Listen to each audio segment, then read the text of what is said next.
Hello friends, नमस्कार। आप सभी को नमस्कार, सभी का वेलकम इस क्लास में। You all are welcome to this class.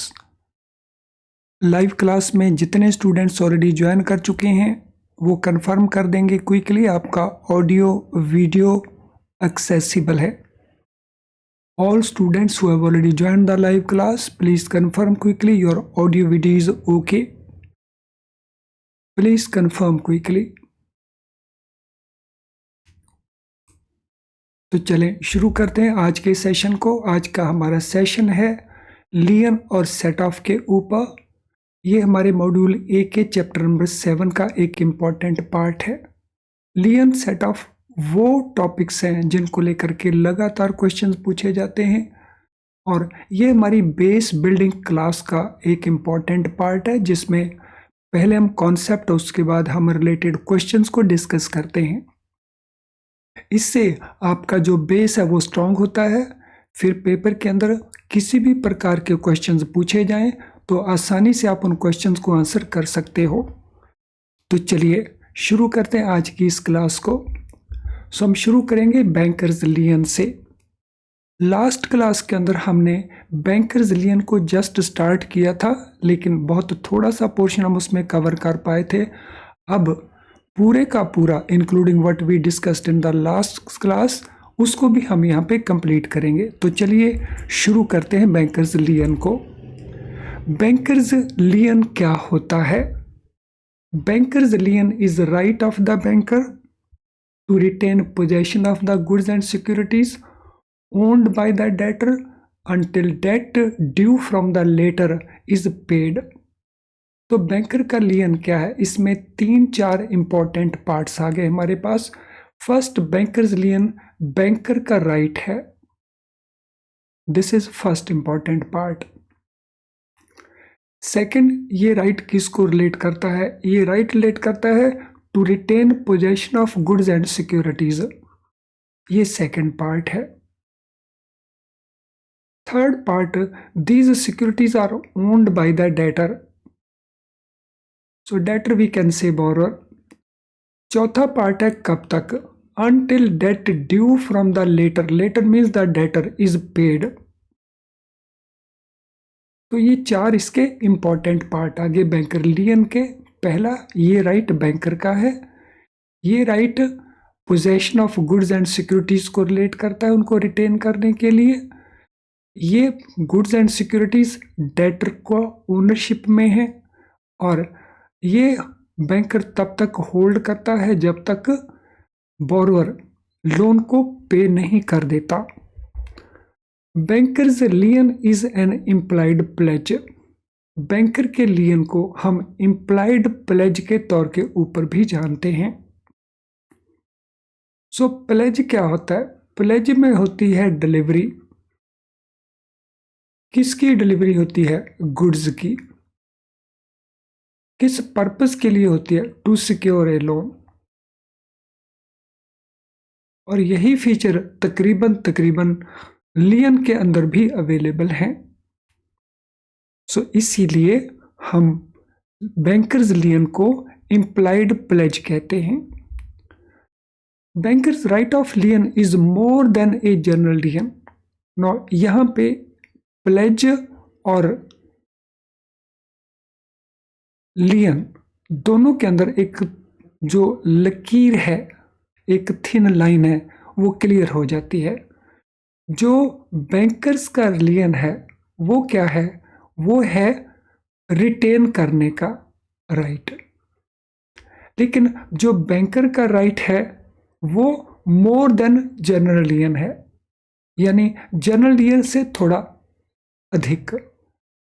General लियन से ये क्यों ज्यादा है? Because it confers upon the banker the power to sell the goods and securities in case of default by the customer.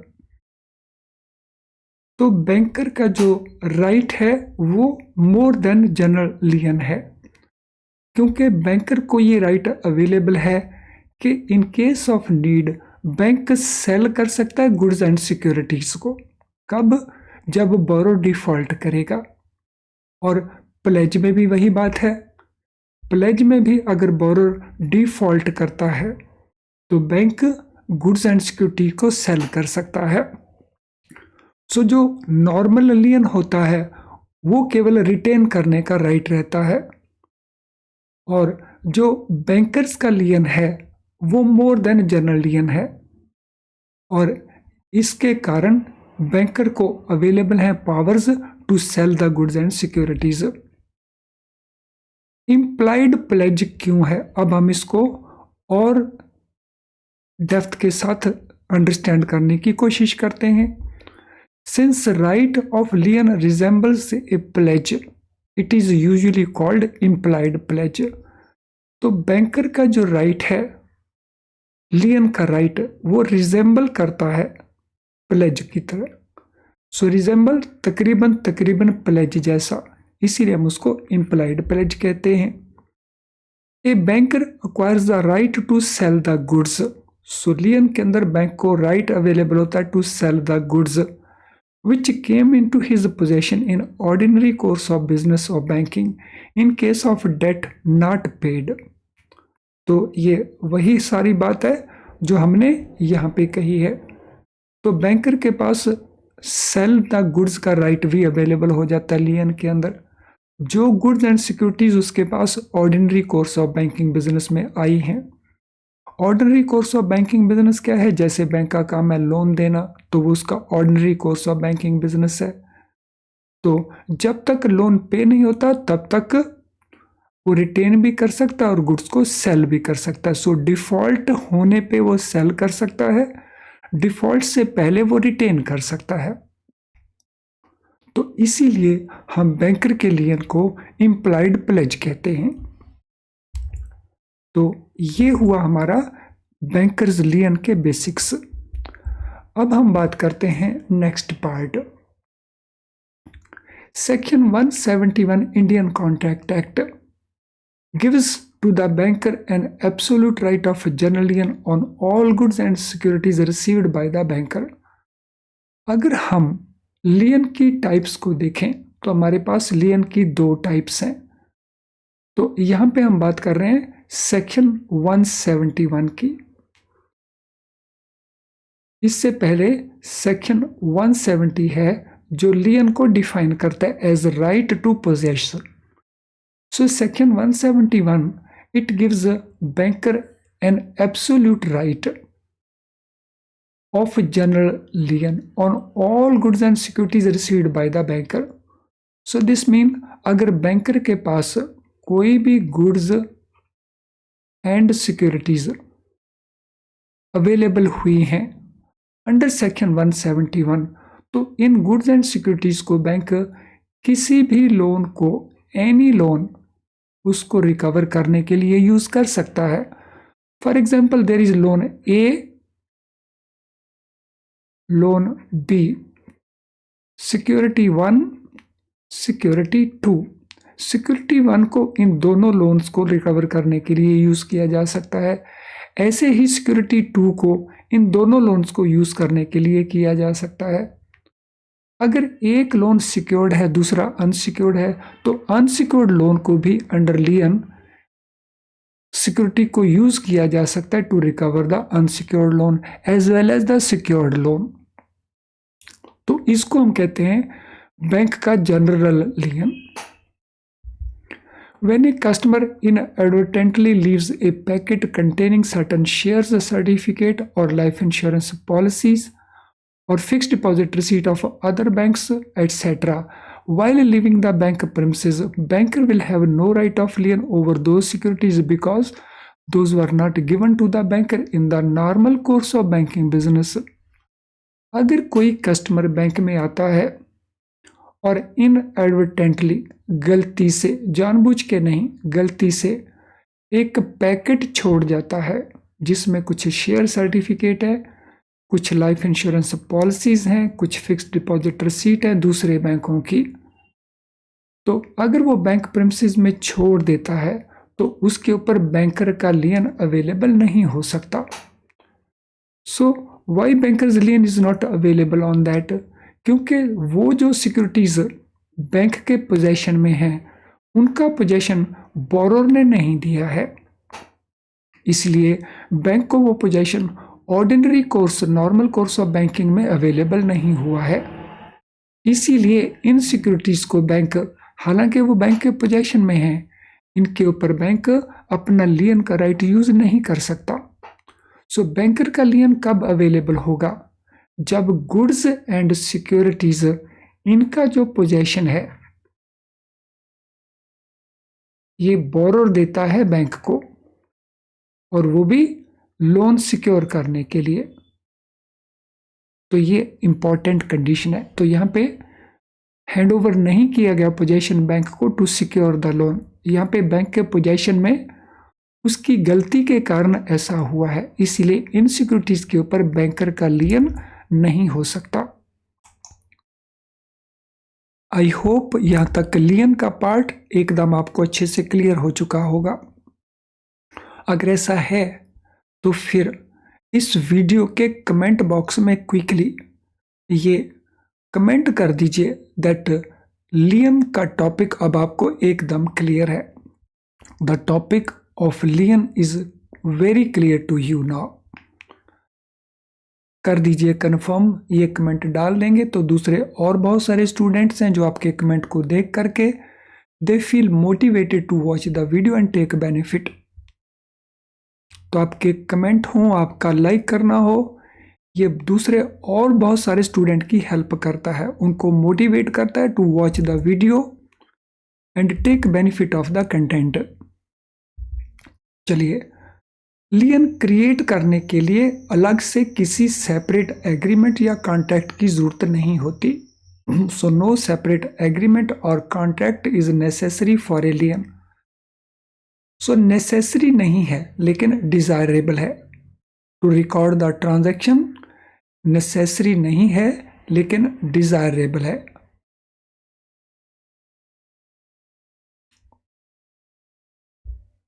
But to be on the safe side, जैसा मैंने पहले कहा, banker takes a letter of lien from the customer mentioning that goods are entrusted means deliver to the bank as security for the loan. और ये loan existing loan या future loan हो सकता है। तो दोनों बातों को ध्यान रखना है। सो सेपरेट एग्रीमेंट या कॉन्ट्रैक्ट ये मैंडेटरी नहीं है, but it is a desirable so that हम ट्रांजैक्शन को कल को इस्टेब्लिश कर सकें that there was a transaction जहां पे बोरोर ने अपनी गुड्स को हैंड ओवर किया था बैंक को, एंट्रस्ट किया था बैंक को as a security for the loan, loan को सिक्योरिटी के तौर के ऊपर। The letter gives an authority to the banker, letter means the borrower, borrower gives an authority to the bank to exercise his right of lien over them and can sell the goods in case of default on the part of customer। ये जो letter obtain किया जाएगा, letter of लियन, इस letter of लियन के अंदर borrower specifically bank को authority देगा। किस प्रकार की अथॉरिटी देगा? कि बैंक लियन का राइट यूज कर सकता है। सेकेंडली क्या अथॉरिटी देगा? कि बैंक गुड्स को सेल कर सकता है। किन सिचुएशन में? अगर डिफॉल्ट करता है कस्टमर, डिफॉल्ट करता है बोरोअर, तो उस केस में बैंक इन सिक्योरिटीज को सेल कर सकेगा। अब हम बात करते हैं टाइप्स ऑफ लियन की। सो लियन के टाइप्स, सो दो तरह के लियन रहते हैं, एक होता है स्पेसिफिक लियन, एक होता है जनरल लियन। तो दो तरह के, one is general lion, another is specific lion और particular lion। हम उसको particular कहें या उसको specific कहें, it amounts to same thing। Banks can exercise both type of lion depending upon circumstances of each case। So bank का जो लियन है वो बैंक दोनों तरह के लियंस को एक्सरसाइज कर सकता है, जनरल लियन को भी और पर्टिकुलर लियन को भी। और वो किसके ऊपर डिपेंड करेगा? It would depend upon circumstances of each case. उस लियन को क्रिएट कैसे किया गया उसके ऊपर बेस करके बैंकर जनरल लियन को भी और पर्टिकुलर लियन दोनों को एक्सरसाइज कर सकता है। सो जनरल लियन क्या है? जैसा हमने ऑलरेडी नोट किया है, जनरल लियन इसके प्रोविजन है सेक्शन 171 इंडियन कॉन्ट्रैक्ट एक्ट के अंदर। इसके मुताबिक bank in the absence of a contract to the contrary retains as security for general balance of account any goods billed to them। तो इसको अंडरस्टैंड करना इंपॉर्टेंट है। अगर हमारा कोई ऐसा कॉन्ट्रैक्ट नहीं है जिस कॉन्ट्रैक्ट में हम एक स्पेसिफिक सिचुएशन में ही लियन को यूज कर सकते हैं, यानी अगर हमने स्पेसिफिक लियन या पर्टिकुलर लियन क्रिएट नहीं किया तो हमें किस प्रकार का लियन अवेलेबल रहेगा? तो हमें जनरल लियन अवेलेबल रहेगा। और जनरल लियन क्या है? It is available for general balance of account on any goods bailed to the bank. Bailed mean delivered to the bank. जैसा मैंने एग्जांपल दिया था, अगर बैंक के पास 2 सिक्योरिटीज हैं, सिक्योरिटी 1, सिक्योरिटी 2, और 3 लोन है, लोन 1, लोन 2, लोन 3। अब हम इसको ध्यान से अंडरस्टैंड करेंगे। अगर सिक्योरिटी 1 केवल लोन 1 के लिए हैंड ओवर की गई तो फिर ये पर्टिकुलर लियन है, स्पेसिफिक लियन है। लेकिन अगर सिक्योरिटी 1 हैंड ओवर करते समय ऐसा रिस्ट्रिक्शन नहीं किया गया that it will be available for loan 1 only, तो that mean it will be general lien. So general lien में सभी सिक्योरिटीज सभी लोन्स को कवर करती हैं। अब हम बात करते हैं पर्टिकुलर लियन की। A particular lien gives right to retain possession only of the goods in respect of which charges और ड्यूज हैव अराइजन। जो पर्टिकुलर लियन है, पर्टिकुलर लियन के केस में क्या राइट अवेलेबल रहता है? पोजेशन का राइट अवेलेबल रहता है। सो पोजेशन का ये राइट किस केस में अवेलेबल रहता है? जिन गुड्स के ऊपर हमने कोई चार्जेस लेने हैं या जिन गुड्स के ऊपर हमने कोई ड्यूज को रिकवर करना है, तो वहां रहता है पर्टिकुलर लियन। पर्टिकुलर लियन की एक और एग्जांपल हम सिंपल ले सकते हैं। आपने अपना मोबाइल फोन मोबाइल रिपेयर वाले को हैंड ओवर किया, उसने मोबाइल को रिपेयर कर दिया। अब उसका चार्जेस रिकवर करने का पर्टिकुलर लियन उसके पास अवेलेबल हो चुका है। जब तक आप उसको रिपेयर चार्जेस पे नहीं करेंगे तब तक वो मोबाइल को अपने पास रिटेन कर सकता है, वो उसको बेच नहीं सकता, उसको बेचने का राइट नहीं मिला है, तो उसको केवल रिपेयर चार्जेस रिकवर करने का राइट अवेलेबल रहा है। और रिपेयर चार्जेस रिकवर करने के इस राइट को हम कहते हैं particular lien. So I am sure general lien क्या है, पर्टिकुलर लियन क्या है, अब एकदम आपको बहुत अच्छे से क्लियर हो चुका होगा। अब कंडीशंस क्या हैं लियन के अंदर? In order that a particular security falls under bank's lien the following condition should be satisfied. ये सुनिश्चित करने के लिए कि एक पर्टिकुलर सिक्योरिटी जो बैंक के लियन में आई है वो जनरल लियन के तौर के ऊपर अवेलेबल है, तो उसके लिए कुछ कंडीशन को सेटिस्फाई करना होता है। अब वो कंडीशंस कौन कौन सी हैं उनको देखेंगे, लेकिन उनको देखने से पहले इस इंपॉर्टेंट इंफॉर्मेशन को भी अंडरस्टैंड करेंगे। फ्रेंड्स, क्या आप अपना प्रेपरेशन IIBF बुक्स को यूज करके कर रहे हैं? अगर ऐसा है तो आपके सामने कुछ इश्यूज, कुछ प्रॉब्लम्स हो सकते हैं, जैसे डिफिकल्ट टू अंडरस्टैंड। इन बुक्स को जैसे लिखा है, इनमें जो कुछ लिखा गया है उसको अंडरस्टैंड करने में आपको डिफिकल्टी आती है, इसीलिए उसको बार बार करना पड़ता है और फिर भूल जाते हैं। उसके कारण आपको बहुत सारा टाइम कंज्यूम करना पड़ता है और टाइम आपके पास ऑलरेडी इश्यू रहता है क्योंकि आप होल डे बैंक में काम करते हैं। इन बुक्स के अंदर जो प्रैक्टिस क्वेश्चन दिए हैं हर चैप्टर के पीछे, वो इतने कम हैं जिससे प्रॉपर प्रैक्टिस नहीं हो पाती। आप प्रॉपर प्रैक्टिस करना चाहते हैं लेकिन आपके पास क्वेश्चंस नहीं हैं, तो इन प्रॉब्लम्स का सॉल्यूशन क्या है? इनका सॉल्यूशन है हमारे best quality low priced video lessons. इन वीडियो लेसन्स के अंदर हम जो कंसेप्ट आपको समझाते हैं वो बहुत सिंपल करके समझाते हैं, जिनको आप आसानी से अंडरस्टैंड कर जाते हैं और देर तक याद रखते हैं, और ये क्विकली अंडरस्टैंड हो जाते हैं। इससे आपकी दोनों ही ये इश्यूज सॉल्व हो जाते हैं और इनके चलते आप आसानी से पूरे सिलेबस को कवर कर पाते हैं। और हमारा क्वेश्चन बैंक, जिसमें आपको मल्टी चॉइस क्वेश्चंस अवेलेबल रहते हैं बहुत सारे, तो उसके बेसिस के ऊपर आप बहुत सारे प्रैक्टिस क्वेश्चन कर सकते हैं, जिससे आपकी प्रॉपर प्रैक्टिस हो जाती है। हमारे मेमोरी रिकॉल्ड क्वेश्चंस यानी प्रीवियस ईयर्स के क्वेश्चंस जो हम एग्जाम के जस्ट पास जा करके रिलीज करते हैं, अगर आप उनको यूज़ करते हैं तो उनका आपको एडेड एडवांटेज मिलता है। यानी कुल मिला करके अगर आप इनको यूज़ करते हो तो आपका मिनिमम मार्क्स स्कोर करने का जो टारगेट है उसको अचीव करने में आपको बहुत आसानी लगती है। अगर ये सब कुछ अवेलेबल है तो है ये अवेलेबल हमारी ऐप के थ्रू या हमारी वेबसाइट के थ्रू। सो हमारी वेबसाइट को लॉग इन करें, इसके इस सेक्शन में जाएं और तुरंत इस सर्विस को यूज़ करना शुरू कर सकते हैं। तो चलिए अब हम चलते हैं लियन के अगले पार्ट को कवर करने के लिए। सो हम देख रहे थे कौन कौन सी कंडीशंस हैं जो सेटिस्फाई होनी चाहिए कि बैंकर का लियन बैंकर को अवेलेबल रहे। तो बैंकर के लियन के लिए these are the conditions. Property means goods and securities should come in hands of bank in its capacity as a creditor.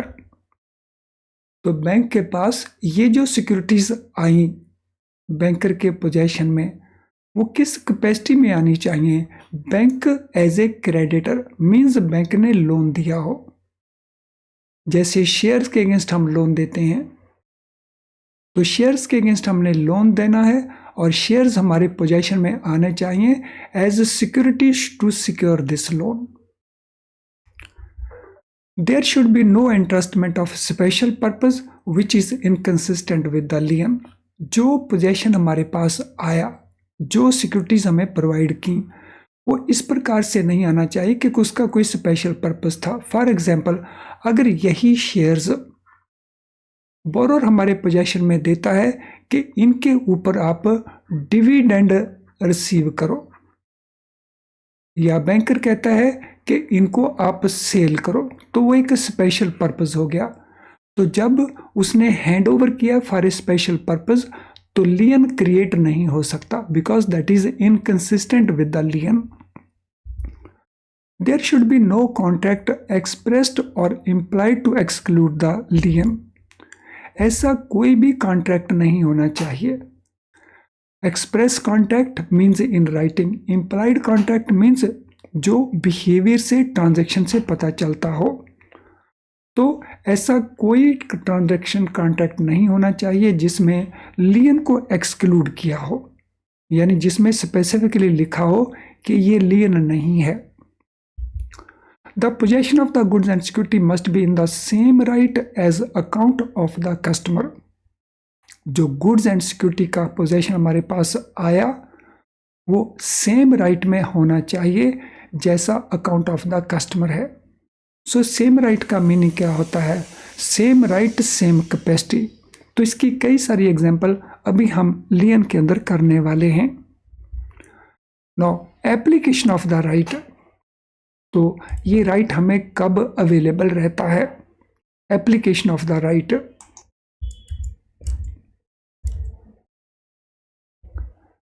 so right is available for selling. A banker's lien gives the right to sell the debtor's properties.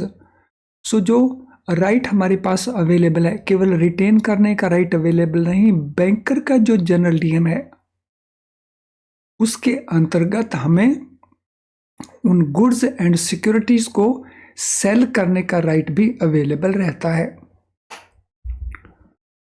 So, to a specific person, the right under section 171 is given not only to the banker. जो हमारा general लियन है ये केवल banker को available नहीं है, there are certain other people also जिनको ये अवेलेबल है। इन लोगों में फैक्टर को अवेलेबल है, वारफिंजर्स को अवेलेबल है, अटॉर्नी ऑफ हाई कोर्ट्स को अवेलेबल है, और जो इंश्योरेंस पॉलिसी ब्रोकर्स हैं उनको अवेलेबल है। ये क्वेश्चन भी अलग से पूछा जाता है कि जो जनरल लियन है वो किन किन को अवेलेबल है। सो जनरल लियन हर एक को अवेलेबल नहीं है। किन को अवेलेबल है? बैंकर को अवेलेबल है, नंबर 1। फैक्टर जो फैक्टरिंग का काम करते हैं उनको अवेलेबल है। जो वार फिंगर्स वेयर हाउस वाले हैं उनको अवेलेबल है। हाई कोर्ट के जो अटॉर्नी हैं उनको अवेलेबल है। इंश्योरेंस ब्रोकर हैं, पॉलिसी ब्रोकर्स हैं, उनको अवेलेबल हैं। इनको छोड़ करके जनरल लियन और किसी को अवेलेबल नहीं है।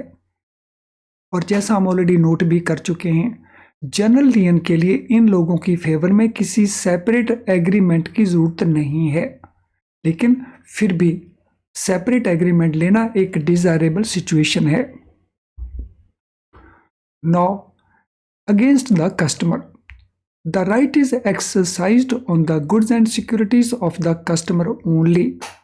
जो राइट हम यूज करेंगे बैंकर का, जनरल लियन का राइट, वो हम गुड्स एंड सिक्योरिटीज के ऊपर यूज करेंगे। और वो गुड्स एंड सिक्योरिटीज किसको बिलोंग करते हैं? हमारे कस्टमर को बिलोंग करते हैं।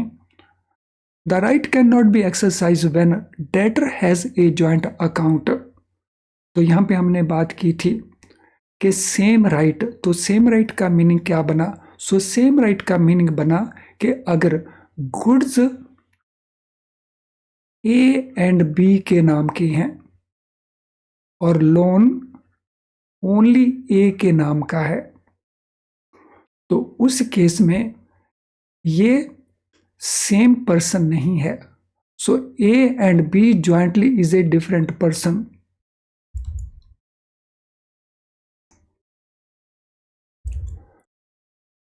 और ए अकेला इज ए सेपरेट पर्सन, इसीलिए the lien cannot be exercised.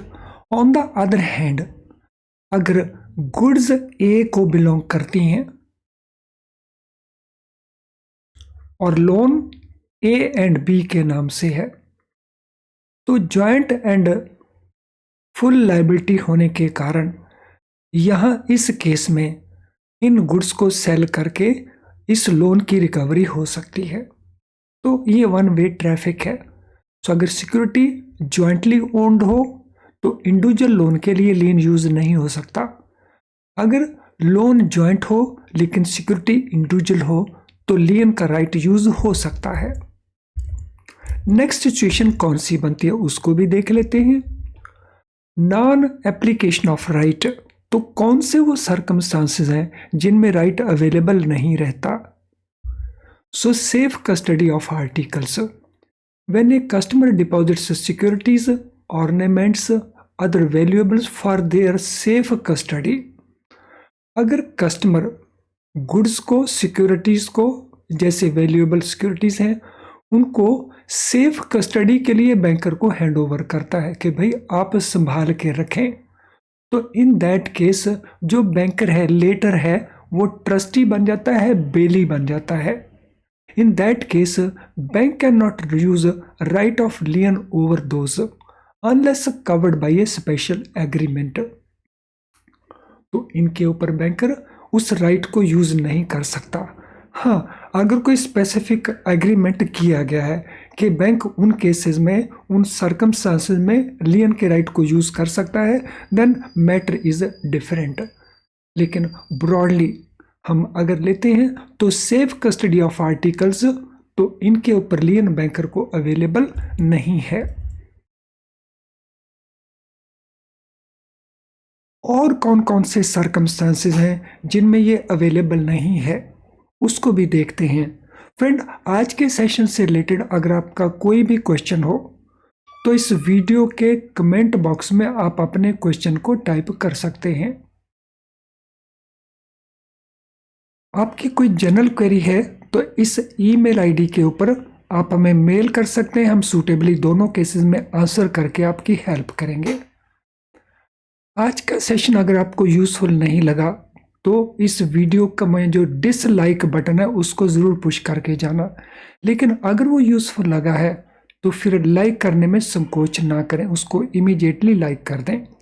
Half an hour अगर हमने स्पेंड किया है टू लर्न द थिंग्स, तो कुछ सेकंड्स आपको लगेंगे लाइक करने में, लेकिन लाइक किए गए वीडियोस को यूट्यूब अपने लेवल के ऊपर और बहुत सारे स्टूडेंट को अपने लेवल के ऊपर दिखाने की कोशिश करता है, जिससे दूसरे स्टूडेंट को बेनिफिट मिल जाता है उस वीडियो का।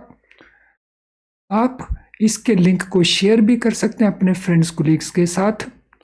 इसके अलावा अगर आपने चैनल अभी तक सब्सक्राइब नहीं किया तो चैनल को ज़रूर सब्सक्राइब कर लें, और वो भी बेल आइकन के साथ, नहीं तो हमारे नोटिफिकेशन आपको नहीं मिलेंगे और बहुत सारी क्लासेस को आप मिस कर रहे होंगे। तो अगर आप चाहते हैं कि आप क्लासेस को मिस ना करें तो फिर बेल आइकन को साथ में ज़रूर पुश कर लेना। Friends, non application of right of लियन, इसमें कई सारे और इंस्टांसेस हैं, तो इनको हम कंटिन्यू करेंगे इन द नेक्स्ट सेशन। तो आज के इस सेशन को हम यहीं पे वाइंड अप करेंगे, तो नेक्स्ट सेशन में हम इस पार्ट को कंटिन्यू करेंगे।